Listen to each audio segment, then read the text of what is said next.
బాగానే సంపాదించాడే. వచ్చారా? మా ఆఫీస్కి వచ్చినందుకు థ్యాంక్స్ సుమి. సుమి ఏంటండి జిమ్మీలాగా? జిమ్మి రమ్మి అనకండి, అపచారం. సుమి అంటే అంతా శుభం అని. అబ్బో, మీకు దైవభక్తి బాగా ఎక్కువ అన్నమాట. చాలా అండి. అసలు నేను పురోహితుడిని అవ్వాల్సిందే ప్లేడర్ని అయ్యాను. మీరు? నేను ప్లేడర్ చదివి పౌరోహిత్యం చేసుకుంటున్నానండి. అదేనా బాగా చేస్తున్నారా? ఏదో బాగానే జరుగుతుందండి. ఏంటి ఇంతకీ ఎందుకు రమ్మన్నారు? మీకు ఒక కేసు గురించి చెప్దామని. కేసా? ఎవరండి ఆవిడ? కేసు అంటే ఆవిడే ఈవిడే కదండి, కోర్టు కేసు. ఓహో, కోర్టు కేసా? చెప్పండి. మీకు ఆ కేసు గురించి చెప్తే ఆశ్చర్యంతో పులకరించిపోతారు. పులకరించిపోటాలు పులిహోర పొట్టాలు తర్వాత అండి, ముందు పాయింట్కి రండి. వస్తా. ఆ ఇద్దరు ముద్దాయలే హత్య చేశారని బల్ల గుద్ది చెప్పగలను. వాళ్ళ కాల్చిన తుపాకీ దొరికిందనుకోండి, ఈ కేసు డబుల్ స్ట్రాంగ్ అయిపోద్ది. ఏంటి మీరు సీరియస్ గానే చెప్తున్నారా? నేను ఇంకా ఈ కేసు మీద పూర్తిగా ఆవహించుకోలేదండి. ఆవహించుకోవడానికి ఈ కేసు ఏమన్నా ఆత్మ ప్రేతాత్మ? ఏదో ఈ కేసు మొత్తం కన్ఫ్యూజ్ గా ఉంది సార్. దీన్ని ఎక్కడి నుంచి ఎలా ఇన్వెస్టిగేట్ చేయాలో నాకు అర్థం కావట్లేదు. మీరు ఆ 30 రోజుల్లా అన్న కరెక్ట్ గా చదివి ఉంటే ఈ కన్ఫ్యూజన్ లేకపోయింది. మీ కన్ఫ్యూజన్ పోగొట్టడానికే మిమ్మల్ని రమ్మన్నాను. ఏంటిది? Evidence file. Evidence file sir? నాకు దేనికి? ఈ కేసులో మీకు హెల్ప్ అవుద్ది. హెల్పా? నాకేమైనా బుష్ చేస్తున్నావా? బుష్టా? భిక్షం వేస్తున్నావా? భిక్షమా? ఏంటండి అంత కఠినంగా మాట్లాడుతున్నారు? కఠినంగా మాట్లాడక కవులుంచుకుని మాట్లాడమంటావా? రెస్పెక్ట్ ఇచ్చి మాట్లాడు. నీకు రెస్పెక్ట్ ఇచ్చేదేంట్రా? రా. అవునరా? మళ్ళీ రానా? లేకపోతే నన్నే మోసం చేద్దాం అనుకున్నావా? నిన్ను మోసం చేస్తే నాకేం వస్తుంది బొంగు? ఇక ఆపు. అసలే నీ సైలెన్సర్ కి సౌండ్ ఎక్కువ, పికప్ తక్కువ. ఎందుకు పనికిరాని ఫైల్స్ నాకు ఇస్తే ఈ కేసులో నేను ఓడిపోతానని నీ నమ్మకం.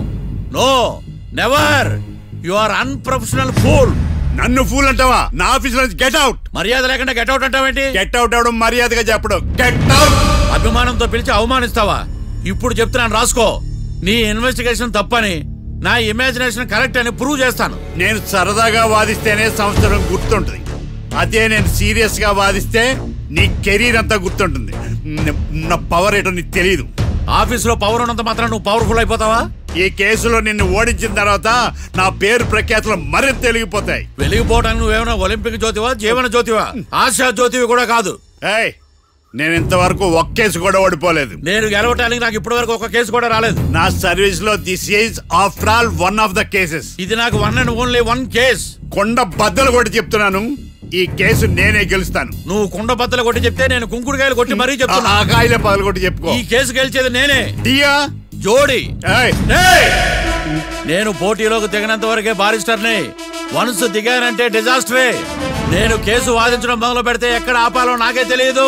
ఒక్కసారి నా ఆచారం పక్కన పెట్టి బరిలోకి దిగానంటే నీ గ్రహచారం మారిపోతుంది. నన్ను కేసు వాదించకుండా ట్రై చేయి, లేదంటే నువ్వు ఓడిపోవటానికి వెయిట్ చేయి. నువ్వు ఈ కేసు గెలవడం ఇంపాసిబుల్. ఇంపాసిబుల్? ఇస్త్రీ పెట్టా. ఈ కళ్ళలో వేడి చూసావా? నా ఒళ్ళు ఎలా కాలిపోతుందో చూసావా? థర్మామీటర్ టచ్ చేస్తే పగిలిపోద్ది. జ్వరం వచ్చిందేమో చూపించుకో. ఇప్పుడు చెప్తున్నా, గుర్తు పెట్టుకో. ఈ కేసు గెలిచేది నేనే. చూద్దాం. ఈ డైలాగ్ లో కొంచెం ఫోర్స్ తగ్గింది. ఈ కేసు గెలిచేది నేనే.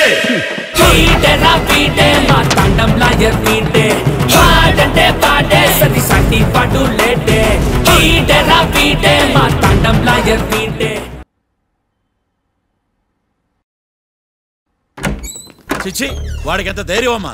నన్నే పిలిపించి ఇన్సల్ట్ చేస్తాడా? ఏమైంది మావయ్య? ఎందుకు ఇంత ఫ్రస్ట్రేషన్ లో ఉన్నావు? ఏం జరిగింది? వాడు కన్సల్టింగ్ అని పిలిచి నన్ను ఇన్సల్ట్ చేస్తాడా? వాడికి నా రిజల్ట్ ఏంటో చూపిస్తానమ్మా. అసలు ఎందుకు రమ్మన్నాడు? ఎవిడెన్స్ ఫైల్స్ కోసం. ఎవిడెన్స్ ఫైల్సా? మరేవి? తీసుకోలేదు. ఎందుకు తీసుకోలేదు? అలవాటు లేదు. ఏంటి? వాడు ఎవిడెన్స్ ఫైల్స్ ఇస్తే నేను తీసుకోవాలా? వాడు సుమతి శతకాలు. ఎవిడెన్స్ ఫైల్స్ తీసుకోలేదా? లేదు. తీసుకోలేదా? అరిగిపోయిన గ్రామ్ ఫోన్ రికార్డ్ లాగా 100 సార్లు అడుగుతావేంటమ్మా? అక్కడ నా జరిగింది సన్మానం కాదు, అవమానం. కోర్ట్ రూల్స్ ప్రకారం ఎవిడెన్స్ ఫైల్స్ తీసుకోవాలి. ఎవిడెన్స్ ఫైల్స్ చూస్తేనే కదా కేసు ఏంటో అర్థమయ్యేది. కోర్టు రూల్సా? అంటే తెలిసి మళ్ళీ నేనేమైనా తప్పు చేశానా? బా మావయ్య, ఒకసారి నా జాతకం నేనే చూసుకోవాలి.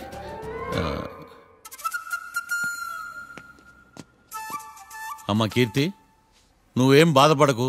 ఆ ఫైల్స్ తీసుకొచ్చే బాధ్యత నాది. బావా బావా వినపడతాను చెప్పా. ఈ మధ్య జైలుకి పోయిన వాళ్ళందరూ బాగా ఫేమస్ అవుతారా? ఈ లెక్క మనం కూడా ఫేమస్ ఫిగర్సే బావు. రే, ఫేమస్ అవ్వాలంటే ముందు రిలీజ్ అవ్వాలిరా. ఆడి వల్ల మనం వీపీలో ఫేమస్ అవుతున్నాం. కరెక్టే బావా. వాడు కోర్టులో చేసే ఓవర్ యాక్షన్ వల్ల మనకి అబాయిసినట్టుంది. కేరళకి వరదలు వచ్చినట్టు మన జీవితాల్లోకి వీడు వచ్చాడు. ఆడు హెల్ప్ చేస్తున్నాడు, ఆడే లా ప్రాక్టీస్ చేసుకుంటున్నాడు. నాకైతే ఏం అర్థం కావట్లా. ఛీ, వస్తారా బెయిల్ ఇస్తారా? అయ్యా వాడైతే మనకి కేసులో గెలిపిస్తాడ నమ్మకమేలే. ఛీ. ఫస్ట్ డే నుంచి వాడిని మనం నెగిటివ్ గానే చూస్తున్నాం. అది కరెక్ట్ కాదు. ఒకసారి పాజిటివ్ గా చూద్దాం. నాకెందుకో వాడు మనల్ని కేసులో గెలిపించి మన జీవితాల్లో దీపాలు వెలిగిస్తారన్న నమ్మకం నాకుంది.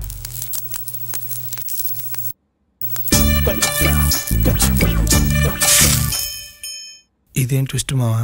ఎగ్జామ్లే పడుకో.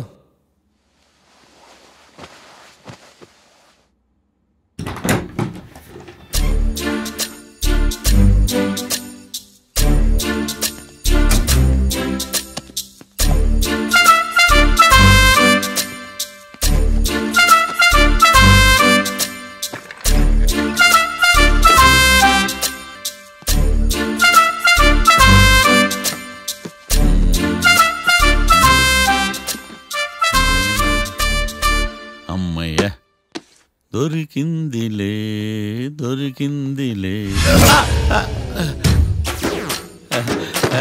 నమస్తే సార్.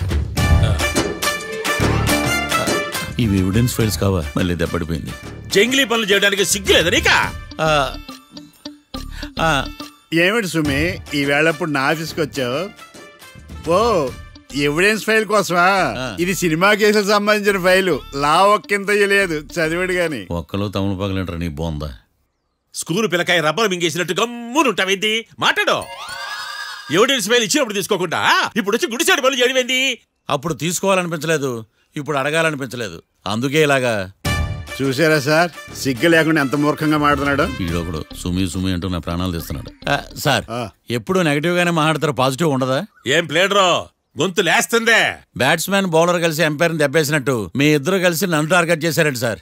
అసలు నువ్వు చేసిన పనికి పోలీస్ కంప్లైంట్ ఇవ్వాలి. ఈ విషయం బయటికి తెలిసిందనుకో పరువు పోదు సార్. ఇది ఏమన్నా బయటికి చెప్పుకునే విషయం అండి? పరువు వద్దని తెలిసినప్పుడు ఎందుకు చేశావు? నీ తెక్క దశలు చూస్తా ఉంటే నా రక్తం ఏరులై పారుతుంది. పెన్నా నదిలోనా కృష్ణా నదిలోనా సార్? చింత పిక్కల సాకులు చెప్పడానికి సిగ్గులేదు నీకా? సరే సార్, నేను బయలుదేరుతున్నాను. ఆగో, ఇదిగో ఏకాంతమో ఆ ఎవిడెన్స్ ఫైల్ ఇచ్చి వీడి పీడ వదిలించకూడదా ప్లీజ్? సరే సార్. ఇట్లా అందరికి చెమటలు పెట్టించే బదులు బెయిల్కి అప్లై చేయొచ్చుగా. బెయిలా? దేనికి? బెయిల్ దేనికంటావేంది? బెయిల్ దేనికి ఇస్తారో నీకు తెలియదా? నీకు తెలుసా? ఒక్క లాయర్ జడ్జి అడిగే ప్రశ్న ఇదే. ముచ్చుకో మాలూం. మాకు మాలూం. అయితే అప్లై చేయొచ్చుగా. మీరు ఎప్పుడు పడితే అప్పుడు బెయిల్ ఇస్తే నేను తీసుకోనండి. నాకు అవసరమైనప్పుడే నేను తీసుకుంటా. ఇదిగో evidence file. Thank you sir. ఎవరి చేతనా చదివించుకో, బయలుదేరు. పైత్యానికి కూడా ఒక పద్ధతి ఉంటది, పిచ్చికి కూడా ఒక ప్రోగ్రెస్ ఉంటది. వీడిది పిచ్చో పైచో అర్థం కావలేదప్పా. ఎర్రి. వాడు చెప్పింది కరెక్టే అండి. ఆడికా మనక ఎర్రి.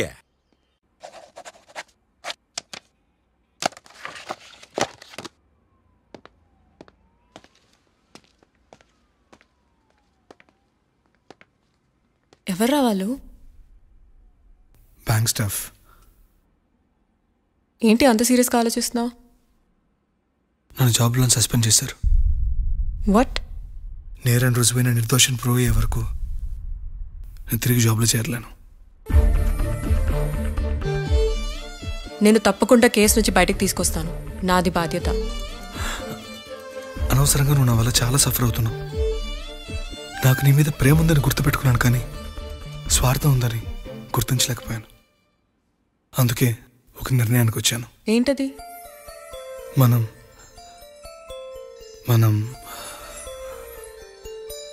విడిపోదాం. వాట్? అసలు ఏం మాట్లాడుతున్నావు అర్థమవుతుందా నీకు? ఇప్పుడున్న సిచ్యువేషన్లో నేను ఈ కేసు నుంచి బయటపడతానా, అసలు బయటకు వస్తానా లేదా అన్న గ్యారంటీ లేదు. నేరం రుజువైతే ఎన్నేళ్ళు శిక్ష పడుతుందో కూడా తెలీదు. నా ఫ్యూచర్ ఎలాగో నా చేతుల్లో లేదు. నీ ఫ్యూచర్ రిస్క్లో పడుతున్నామని భయంగా ఉంది. ప్రేమకి భవిష్యత్తుకి మధ్యలో భయం ఒకటి ఉందని గుర్తు చేస్తున్నావా? ప్రేమ భయానికి లమ్మకపోయినా భవిష్యత్తుకి భయపడాలిగా. ప్రేమించిన అమ్మాయి కలలో చూస్తూ ప్రపోజ్ చేయడానికి రాని ధైర్యం బ్రేకప్ చెప్పడానికి మాత్రం ఎలా వస్తుంది? నా ప్రేమ నీ సంతోషానికి కారణం అవ్వాలనుకున్నాను, కానీ అదే కన్నీళ్ళకి కారణం అవుతుంటే నేను తట్టుకోలేకపోతున్నాను. ప్రేమించిన వాళ్ళ కోసం వచ్చే కన్నీళ్ళు విడిపోవడానికి కాదు, కలిసి ఉండడానికి. ప్రాబ్లమ్స్ ఉన్నప్పుడు పోరాడాలి, భయపడి పారిపోవడం ఏంట్రా? వేరువేరుగా ఉన్న మన ఇద్దరిని ప్రేమ ఒకటి చేసింది. ఒకటిగా ఉన్న మనం ఎప్పటికీ వేరవ్వలేం. I love you. Love you too.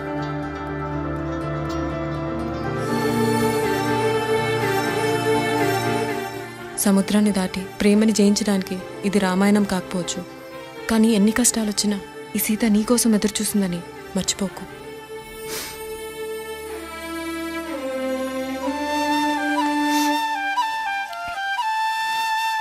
Sorry బావా, ఇదంతా నా వల్లే జరిగిందిరా.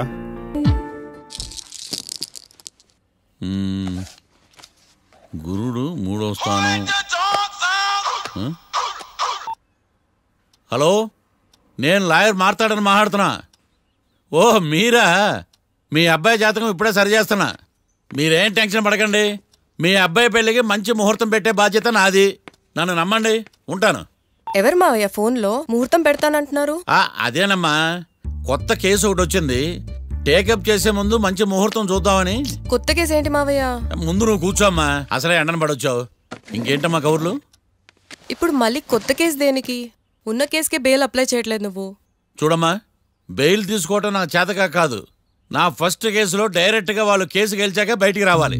అంతేగాని బెయిల్ తీసుకుని బయటకు వస్తే నాకు అవమానం, నన్ను నేను తగ్గించుకున్నట్టు అవుద్ది. ఇది నా సెంటిమెంట్ అమ్మా. నేను ఫిక్స్ అయ్యా, నువ్వు కూడా ఫిక్స్ అయిపో. అంతే. అంతేనా? అంతే.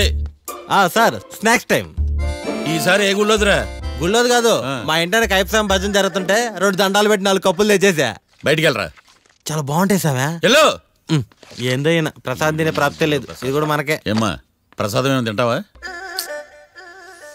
అసలు నువ్వు ఎందుకు వచ్చావమ్మా? ఏం లేదు మావయ్య, మీరు ఇచ్చిన ఎవిడెన్స్ ఫైల్స్ ని స్టడీ చేశాను. మర్డర్ జరిగిన ప్లేస్కి వెళ్ళి ఇన్వెస్టిగేట్ చేసి ఈ కేసుకి సంబంధించిన నోట్స్ ప్రిపేర్ చేశాను. Very good. ఒక్కసారి నువ్వు ఈ ఫైల్స్ చెక్ చేస్తే ఈ కేసుకి హెల్ప్ అవుతుందేమో మావయ్య. అది అక్కడ పెట్టేళ్ళమ్మా, నేను తర్వాత చూస్తా కదా. ప్లీజ్ మావయ్య, చూడండి ఒకసారి. అలాగేనమ్మా, అక్కడ పెట్టు. నువ్వు బయలుదేరు. రే, పాపకు ఒక ఆటో చెప్పు. ముందు ఈ జాతకం సంగతి చూడాలి. యువర్ ఆనర్, ఈ కేసు ఇన్వెస్టిగేషన్ సంబంధించిన పేపర్స్, ఫోటోస్, ఎవిడెన్స్ కాపీస్ ని కోర్టు వారికి సబ్మిట్ చేస్తున్నాను.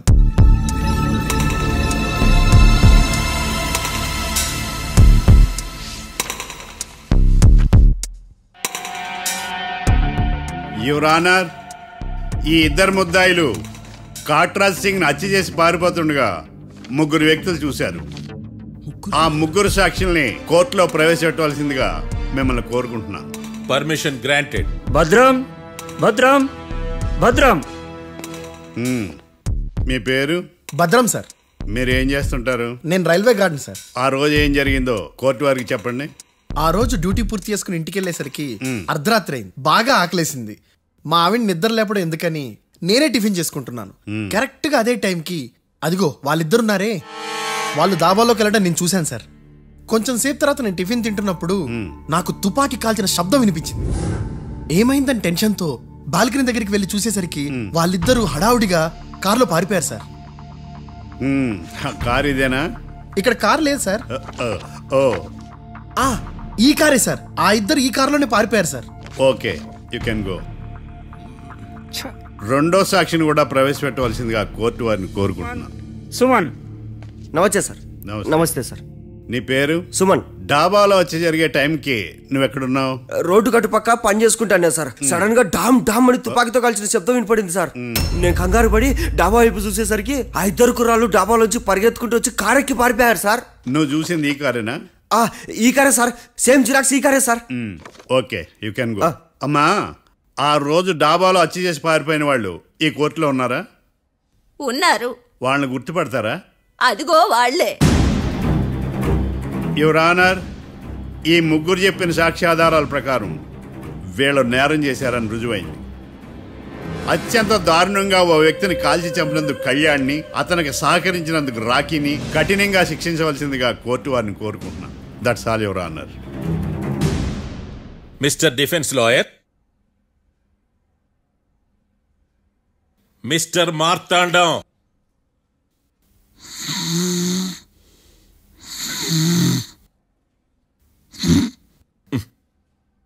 కోర్టులో నిద్రేందయ్యా?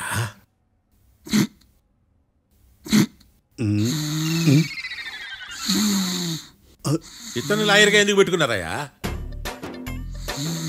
మార్తాండం గారు, మిస్టర్ మార్తాండం, చర్చి గారు వాదించమంటున్నారు, కేసు విచారించండి.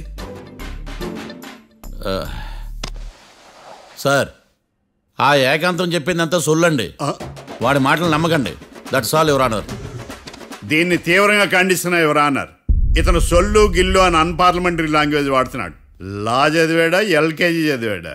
నేను కూడా తీవ్రంగా ఖండిస్తా ఉండాలి లేవయ్యా. మీరు కూర్చోండి. సొల్లు అనే మాటను కోర్టు రికార్డుల నుంచి తొలగిస్తున్నాను. Mister Marthandam, yes sir. లేచి నిలబడవయ్యా.